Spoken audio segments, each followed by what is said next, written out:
I'm Matt Williamson. How's it going today? Going well here.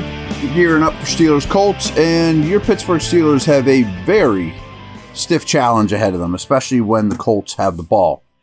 So we'll do that last. Want to get this out of the way. The Steelers do have a special teams advantage, especially at kicker, as they usually do, and hopefully that comes into play. And hopefully they're not too reliant on threes because they're going to need touchdowns to win this game, which means Tomlin's going to have to be more aggressive with fourth down calls, things of that nature. But when the Steelers have the ball, to me, the whole key to the game, aside from the obvious, like win the turnover battle by 4, things like that, is controlling the clock, keeping the Colts offense off the field. And the good news is the Colts defense is good. It's not great. Their offense is superb. It's better than great. But this defense is very susceptible to allowing long, sustained drives. They allow a lot of possessions to turn into new possessions, new sets of first downs over and over. And despite how good they are on offense, they are not a great time and possession team. Now, sometimes they score quick, but, still, they don't just grind you out. The defense spends a lot of time on the field. And where I'm going with this is, just cut to the chase. We talked about it yesterday. This makes me crazy, but 47% of the points the Steelers have allowed this year have come in the fourth quarter.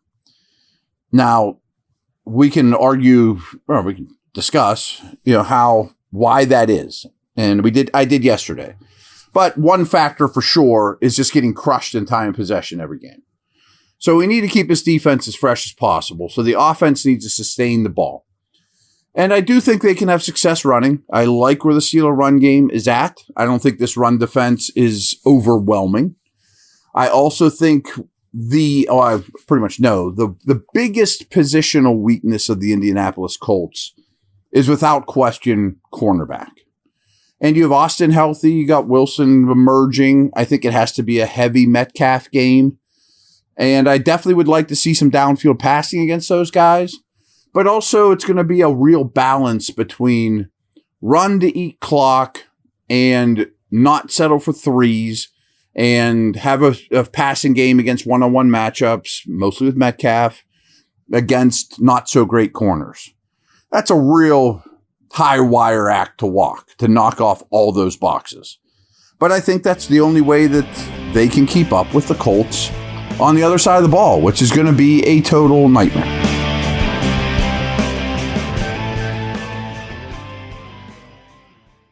Football season's finally here. Time to check out the latest odds, futures, and win totals on the FanDuel Sportsbook. Think the Steelers are headed to the Super Bowl? Lock in your bets today.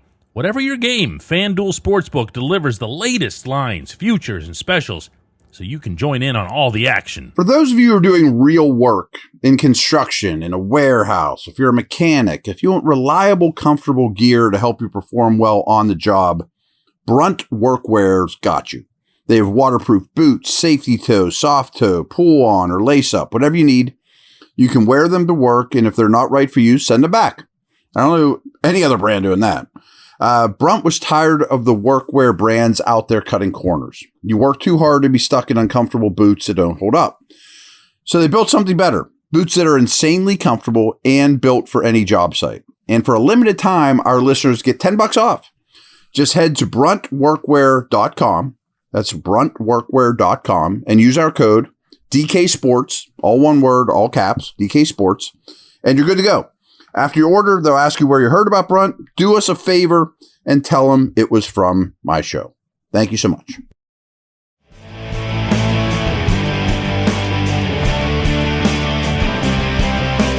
So this Colts offense, if you're not aware already, Jones is playing very, very well.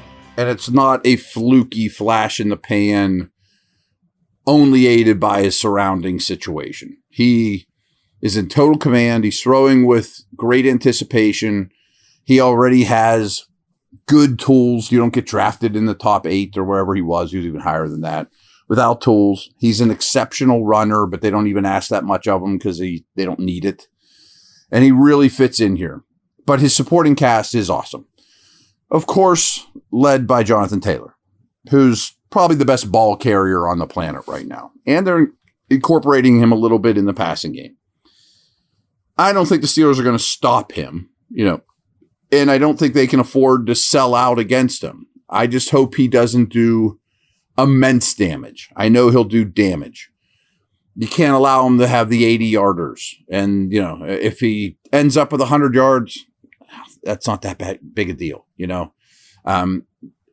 Everyone needs to realize this game, but probably all Steeler games at this point, are not a race to 20 anymore. They're a race to 30.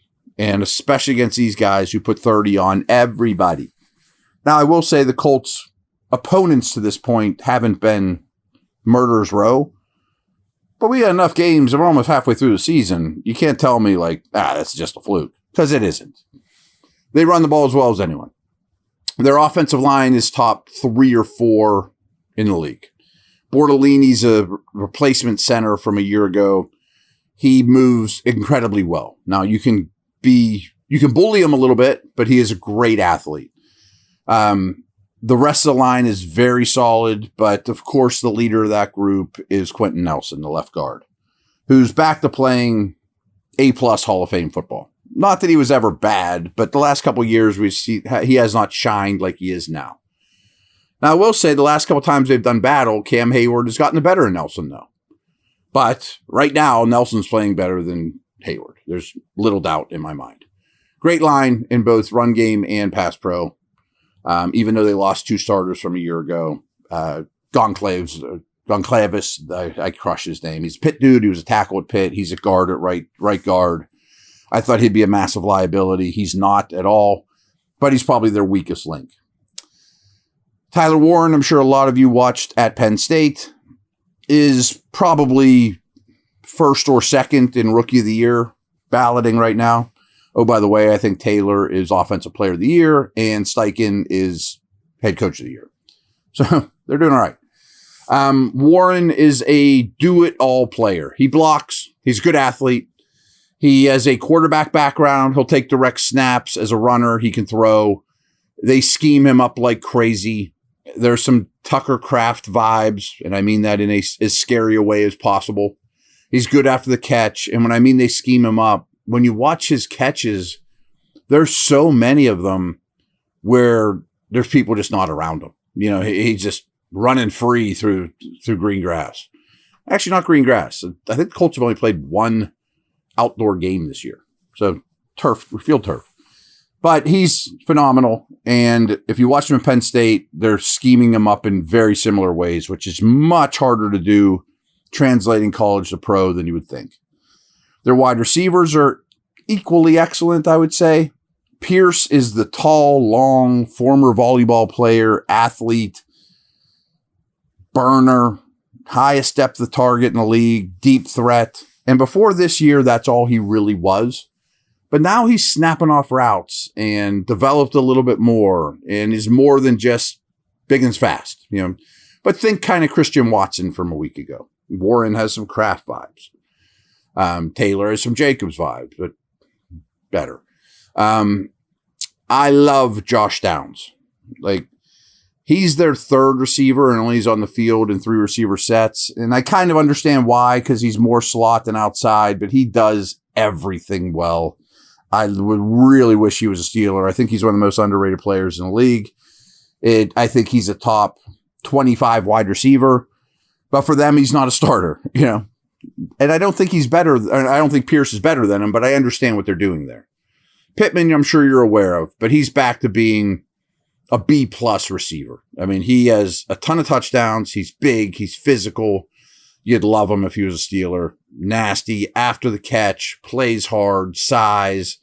Not explosive, but he's certainly not slow. He's very dangerous. Jones' favorite target. Him and Warren, but they spread the ball around. I mean, Downs, Taylor, all these guys will contribute. And another thing the Colts like to do a lot too, that you might not think, is they play a lot of 13 personnel like the Steelers do. And the reasoning is they lead the league in dropbacks when the opponent has their base personnel on the field. So they don't necessarily want you. they throw really well when you think they're going to run, I guess is the way to put it. And obviously the Jonathan Taylor effect has something to do with that. But they're really well coached on the side of the ball. They're really talented on this side of the ball. Jones is not a fluke. I'm sure they'll give him 50-some million a year next year to be their quarterback. And I think we know enough at this point about the Steeler defense where they're, let's be kind, susceptible.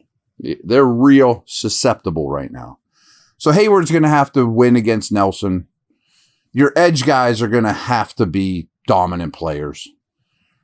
Frankly, the scheme has to be way better. Hopefully there's adjustments.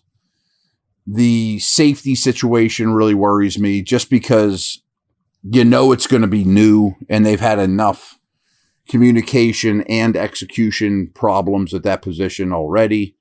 I'm sure, because this is what people in the NFL do, Steichen is watching tape of the Steelers defense right now going, boy, are we going to attack their safeties. I'm not even sure who's going to be out there at safety, but boy, are we going to attack their safeties. Yeah. Why would you not? They're not going to shy away from Slay. There's a lot of avenues for this team to score points. And thus, I have the Colts winning this game 38-23. They score 30 on everybody.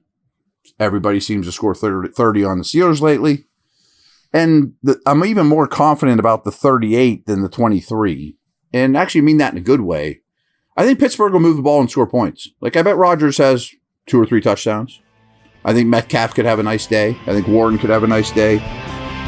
But their nice days aren't as good as the Colts offense nice days. You know what I mean? And the Colts defense right now is clearly better than the Steelers defense, unfortunately. That's where I'm at. Over and out.